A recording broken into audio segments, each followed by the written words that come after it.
Кішкене булсалар да инде зур жиңу яуларга өлгерделәр. Түбән Кама районының Сөйенеш балалар бакчасында тәрбияләнүчеләр халыкара конкурста беренче урын алдылар.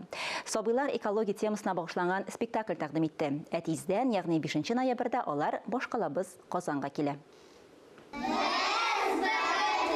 Bir konkurstan koytalar, indi ikinчесенә әзерләнә башлыйлар. Нәниләр театр түгәрәгенә йөри. Актерларга нибары 5-6 яшь. Сәхнәдә үзләрен иркен тоталар. Камера алдында да каушап калмый нәниләр. Без гран-при алдык, бик сөендек. Түбән Каманың 94-нче балалар бакчасында тәрбияләнүчеләр халыкара конкурстан җиңү белән кайтты. Артистлар жюри хөкеменә экология темасына кагылышлы спектакль тәкъдим итте. Biz bik нык тырыштык, бик нык әзерләндек. Шул bir ай эчендә диярлек. Безнең балалар 3 яшьтән алып 6 яшькә кадәр менә шундый бәләкәйләр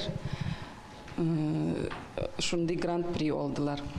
Алда нәни йолдызчыкларны тагын зур бәйге көтә. Конкурс 5 ноябрьдә Казан шәһәрендә уза. Хәзер коллектив җиң сызганып яңа спектакль өйрәнә.